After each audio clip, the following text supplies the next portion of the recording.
puisque rien que seulement. L'eau, c'est déjà une richesse. Et lorsque nous passons au mode de fédéralisme, les pays pourraient développer. Et il a fini par toucher les points clés qui divisent les pays aujourd'hui. Même la source même de la guerre, des conflits que nous connaissons à l'Est, c'est la réconciliation. D'abord, réconciliation avec Dieu, réconciliation avec son voisin, et l'amour de la patrie, l'amour de son pays. Et lorsqu'on met ces choses-là, comme il a dit lui-même, les trois clés, ce pays décollerait de soi. C'est pourquoi nous avons vraiment, nous en tant que décideurs politiques, en tant que législateurs, cet ouvrage devrait être aujourd'hui notre vague métier.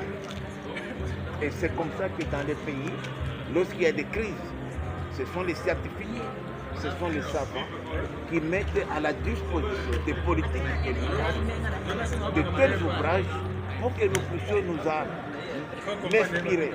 Aujourd'hui, moi je vais m'approprier ces trois clés qui constituent la solution pour que ces pays retrouvent une paix durable. Et il a appelé Guinée, puisqu'elle est amère. Les gens ne disent que des choses où leurs intérêts vitaux, fondamentaux apparaissent clairement. Donc, j'estime qu'au jour d'aujourd'hui, le Congolais a le devoir des livres. C'est vrai que je ne partage pas la totalité de ses convictions, mais j'ai dit que ce livre est fondamentalement un livre d'une très grande érudition. Il y a des choses que les Congolais doivent savoir sur leur propre pays, sur notre grandeur géographique, historique, minérale et tout ça. Sur le rôle, comme il l'a rappelé, sur le rôle que nous avons joué dans ce monde. Et que nous devons en tirer une grande fierté pour nous-mêmes. Nous ne sommes pas un peuple qui doit marcher, circuler la tête en bas, les pieds en l'air, non. Nous devons marcher dans ce monde en soulevant la torse. Et je crois qu'à ce moment, notre pays a besoin de tels écrits pour nous donner un redimensionnement de nous-mêmes, nous donner notre fierté de nous-mêmes. Et je crois qu'au-delà de tout ce que nous allons dire, le débat va s'engager. Les hommes ne fonctionnent pas parce qu'on leur décider dans la tête. Les hommes fonctionnent parce qu'ils discutent. Ils créent une communauté discursive où les gens discutent, ils créent des consensus. Voilà pourquoi, M. Thomas, je vous remercie. Et je remercie les organisateurs pour cette matinée très culturelle. N'est-ce pas, des nationalismes outrageants ou désobligés. Il estime que quand on joue de tels rôles, on doit plutôt se battre pour une citoyenneté que plutôt pour une nationalité. Je crois que c'est ça. Et il estime que le Congo doit être une société ouverte. Quant à ce qui concerne le 6e chapitre qui concerne la thérapeutique, M. Thomas propose comme thérapeutique la mise en place des triumvirats faites avec la RDC, la Belgique et Israël. Parce que les Congolais ont donné la preuve évidente de leur incapacité à gérer ce patrimoine mondial. Il faudra que ce patrimoine mondial soit géré par un triumvirat constitué de la RDC nous-mêmes, bien sûr, mais avec des parrains comme la Belgique, qui a une grande expérience administrative et diplomatique, et Israël, qui a une grande expérience sécuritaire et de la défense. Comme thérapeutique aussi, M. Thomas nous propose ce qu'il appelle la réconciliation tridimensionnelle. C'est-à-dire le Congo doit se réconcilier avec lui-même, avec ses voisins et avec les autres, pour pouvoir être en mesure de remplir son rôle de grenier de l'Afrique, de grenier du monde. Et enfin, je pense que Jury c'était par là, parce que c'est un livre et je pense que l'auteur assume la responsabilité de ses livres.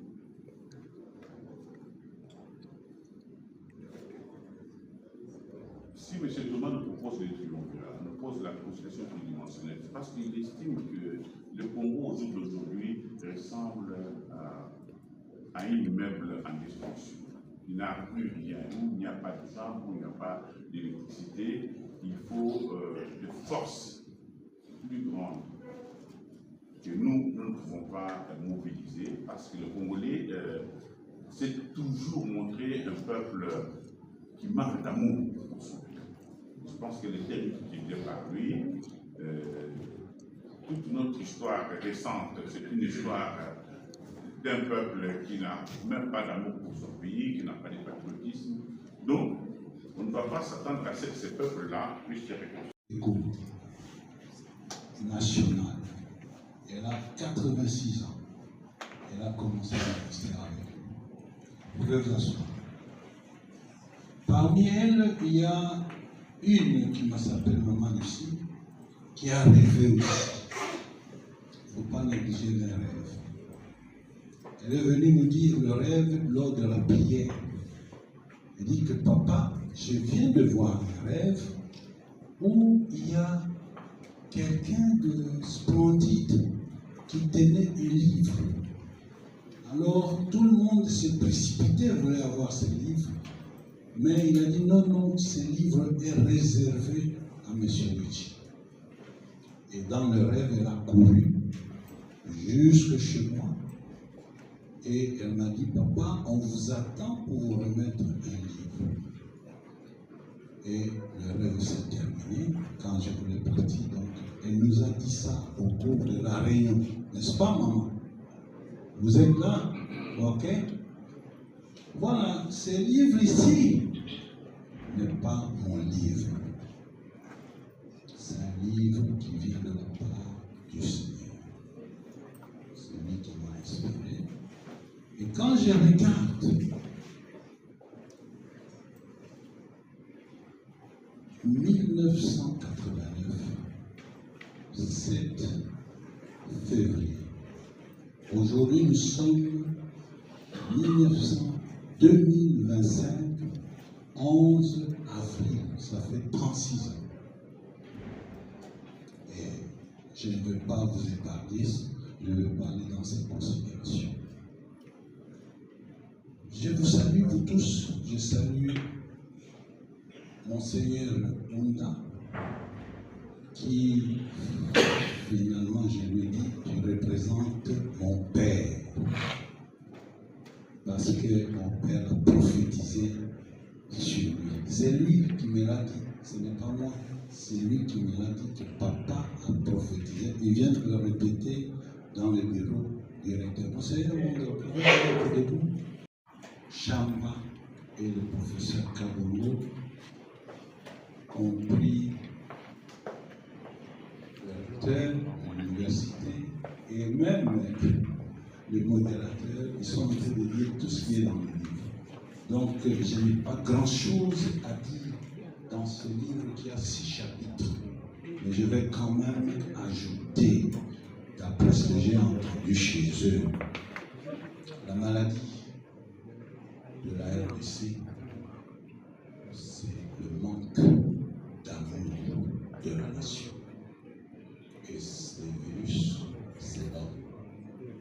C'est pour cela qu'il faut une quinine. La quinine, pourquoi? Parce que la quinine est amère. Le mot est venu pour la première fois en 2018. J'ai été invité à une émission à Paris. C'est une chaîne qui appartient à un chrétien. Il m'a invité et ils m'ont posé brusquement la question: quelle est votre vision pour la RDC? Et brusquement, j'ai dit, je vais vous donner la quinine. Avant de vous donner la vision, parce que vous n'allez pas l'accepter. La quinine, c'est cette vision-là que beaucoup de gens ne peuvent pas accepter. Cette émission se trouve dans YouTube, parce que moi-même j'étais surpris ces derniers temps. J'ai vu que l'émission est dans YouTube. J'ai tapé Kimine, Dogmawichi, vous allez retrouver cette émission. La maladie, c'est le manque d'amour de la nation. Et pourquoi la quinine?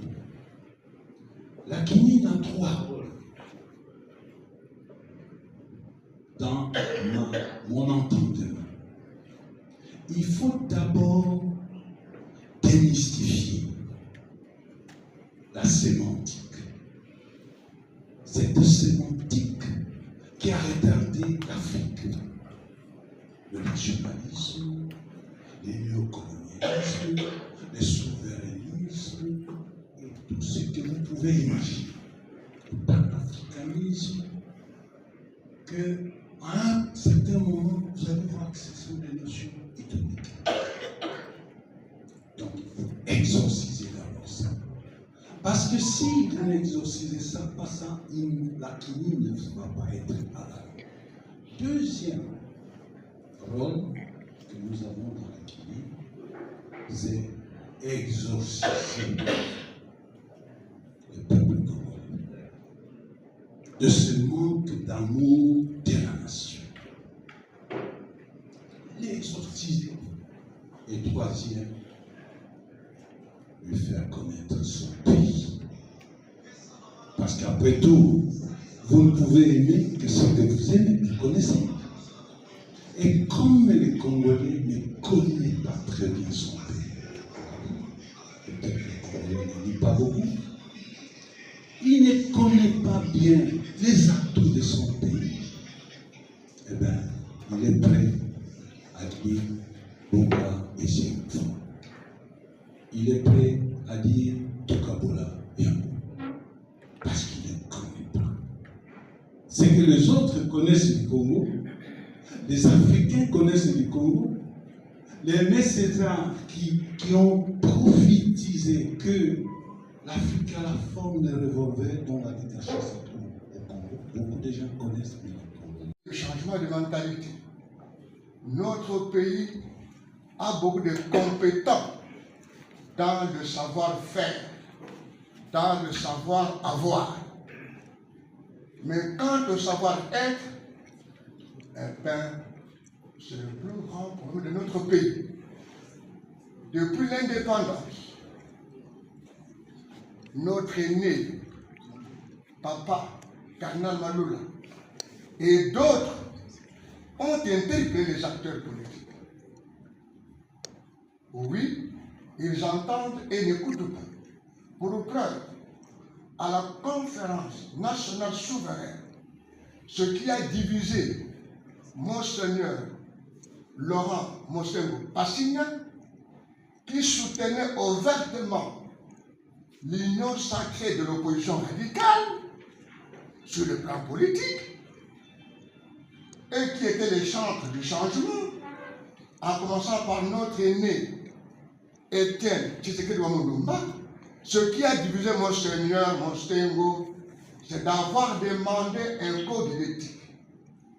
Le jour où il a demandé à la CNS qu'on puisse élaborer le code d'éthique, même les grands acteurs de l'union sacrée de l'opposition radicale, ils n'étaient pas d'accord avec lui. C'est ce qui a fait que, vers la fin du Parlement de transition, le président Mobutu et notre aîné Tshisekedi vont décider de son départ de la tête du Haut Conseil de la République Parlement de transition. Le président Mobutu et Tshisekedi vont dire ce calotin est en train de nous dribbler. Chacun voulait qu'il soit pour lui.